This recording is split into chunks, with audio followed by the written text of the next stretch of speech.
महेश्वरी साहब, आप एक बहुत बढ़िया पीएमएस चलाते हैं।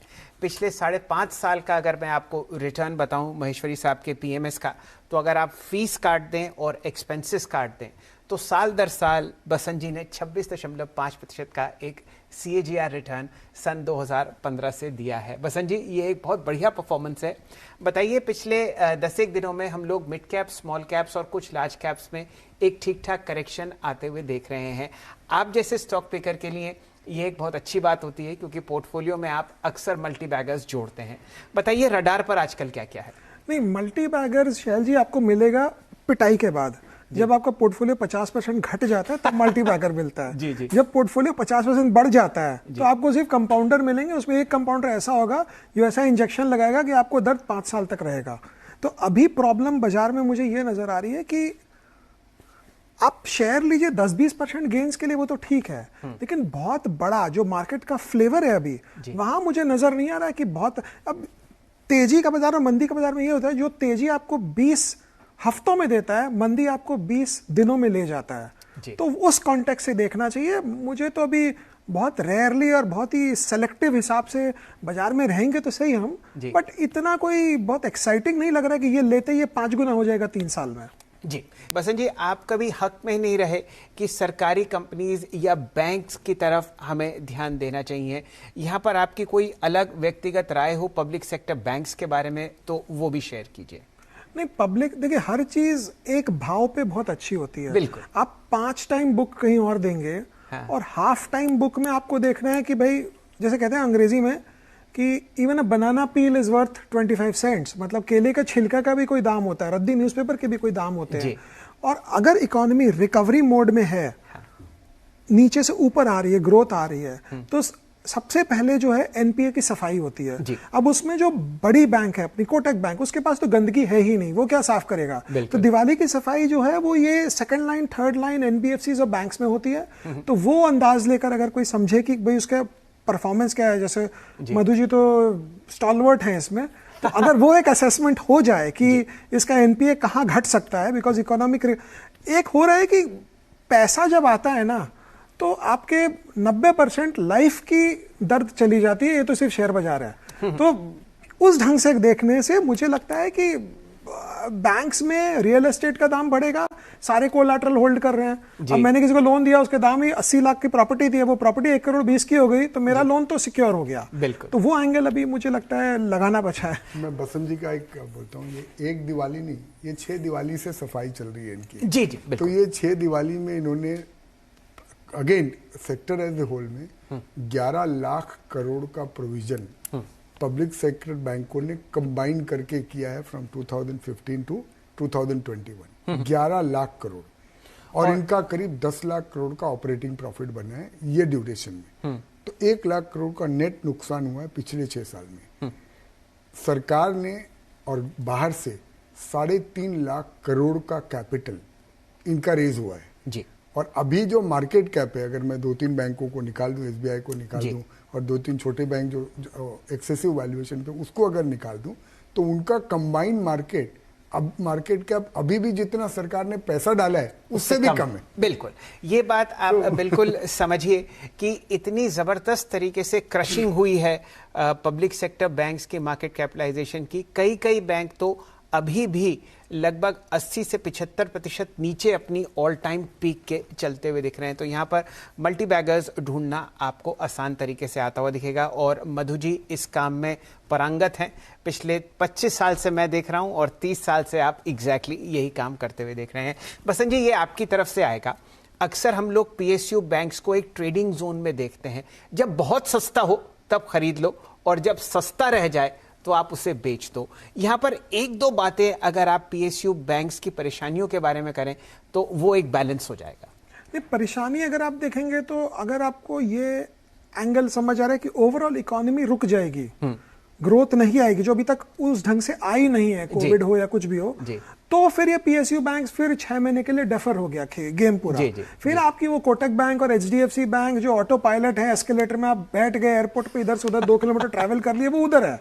लेकिन अगर आपको कार्ट पे जाना है, जल्दी जाना है एक पॉइंट से दूसरे पॉइंट, तो ये सब पीएसयू बैंक में ही पैसे बनेंगे। और एसबीआई एक्चुअली क्या है ना, एसबीआई अगर 40% बढ़ेगा ना, हाँ। तो ये सारे बाकी डबल हो जाएंगे। बहुत सिंपल गेम है क्या? तो ये आप ये एक थंब रूल आपको बताते हुए दिख रहे हैं बसंत महेश्वरी साहब। एसबीआई ऑलरेडी रिकॉर्ड हाई पर है और छोटे मंझले बैंक्स आपको बहुत दूर दिखेंगे रिकॉर्ड हाई से।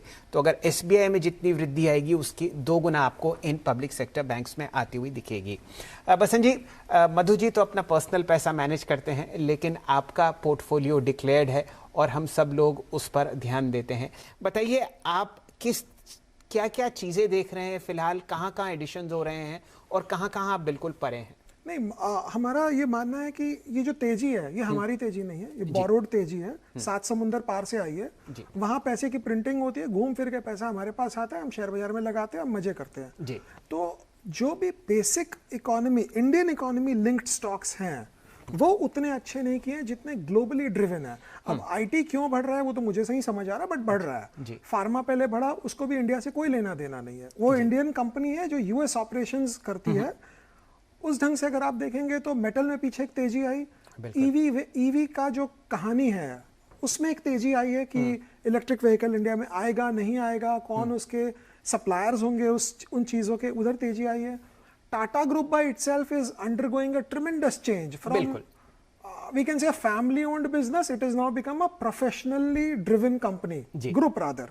तो इस ढंग से हमारा ये फोकस है कि हम उन कंपनियों को देखें जो इंडिया के पॉलिसीज और इंडिया के लिंक से थोड़े से इंसुलेटेड है, जिसको हम अंग्रेजी में कहते हैं। तो उस एंगल से हम पोर्टफोलियो देखते हैं।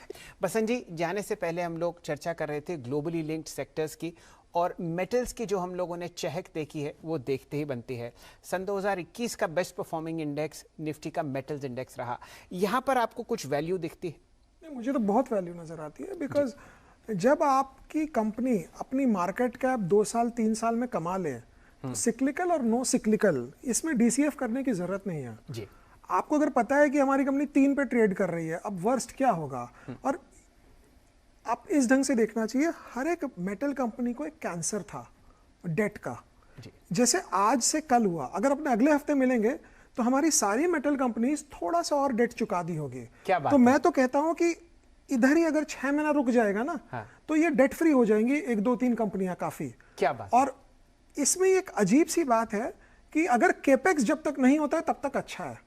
जिस दिन केपेक्स स्टार्ट होगा उसके 1.5 साल बाद मंदी आएगी। कोई भी मेटल रैली दुनिया में 300-200 साल की हिस्ट्री में सप्लाई के आने के बाद ही रुकता है। पहले डिमांड आती है, बिकॉज मुझे अब एक घर बनाना है, फॉर एग्जांपल 50 लाख रुपए है, मैं स्टील खरीद के लाया, सीमेंट खरीदा, ये खरीदा, मैंने तो इमीडिएट डिमांड क्रिएट कर दिया। लेकिन वो 50 लाख के घर की सप्लाई बनाने में इंक्रीमेंटल स्टील, इंक्रीमेंटल सीमेंट 3 से 5 साल लगते हैं। वो स्टॉप गैप जो अरेंजमेंट होता है उस ढंग से देखना चाहिए। और ठीक है, अभी प्रॉब्लम यह है कि जितनी एनालिस्ट कम्युनिटी है और जितने फंड मैनेजर कम्युनिटी है हमारे, वो एज्यूम कर रहे हैं कि अगले साल 20 से 30% मेटल के दाम गिर जाएंगे जी। तो क्या वो सिक्लिकल इनपुट कंपनी में ये एज्यूम कर रहे हैं, वर्लपूल का जब बनाते हैं बैलेंस शीट या प्रोजेक्शन की, वर्लपूल का इनपुट कॉस्ट अगले साल 30% घट जाएगा? वो नहीं कर रहे हैं। तो मुझे तो पहले ये समझ नहीं आ रहा है कि अगर आप यहाँ एज्यूम कर रहे हैं कि मेटल 30% 20% सस्ता होगा, तो आप जो यूजर इंडस्ट्री है उसमें क्यों नहीं वो एजम्पशन यूज कर रहे हैं? तो मुझे तो लग रहा है कि पासिंग फेज है, रैली अभी चालू है। अच्छा, अब आप ये बताइए बसंत जी, ये जो रैली आप मेटल में देख रहे हैं, क्या ये आयरन स्पेस में देख रहे हैं या नॉन फेरस स्पेस में दिख रहे हैं, या आपको ये सेक्युलर मूव दिखता है मेटल काउंटर में? रियली समझ आता है तो आप कोबाल्ट और लिथियम खरीद लीजिए, बिकॉज ईवी में वही यूज होगा, तो वो मिलती नहीं है जी। जब तक चाइना एक्सपोर्ट नहीं करता है सब कुछ ठीक है जी। जिस दिन चाइना एक्सपोर्ट करेगा उस दिन सब कुछ खराब होने को हो सकता है। और चाइना क्यों एक्सपोर्ट नहीं करेगा वो तो दूसरी बात है, क्लाइमेट है, ये है, वो है, बट मुझे नहीं लगता है ये, मुझे और लगता ही नहीं है यहाँ पे दाम बढ़ते हुए चाहिए। ये दाम भी अगर टिक जाए ना तो भी बहुत पैसे बनेंगे। और ये जो मेटल्स की रैली आप देख रहे हैं, ना सिर्फ कमोडिटी प्राइस में बल्कि स्टॉक प्राइसेस में, ये है 18 महीने। आपको मैं सिंपल देखता हूँ, मैं तो रोज सुबह उठ के बिटकॉइन का दाम देखता हूँ जी। अगर बिटकॉइन ऊपर है तो सारे के, पहले एक जमाना था गोल्ड होता था, आई थिंक गोल्ड को धीरे धीरे बिटकॉइन रिप्लेस कर रहा है। बिटकॉइन ऊपर है तो सारे मेटल्स ऊपर होते हैं, बिटकॉइन नीचे है तो सब नीचे होता है। वो रिफ्लेशन ट्रेड जो है वो बिटकॉइन, इथेरियम और डोज कॉइन में आ गया है जी जी। करते नहीं है, हमको समझ नहीं आए, समझ आए दूसरी बात है, बट एंगल इस ढंग से है अभी। अच्छा।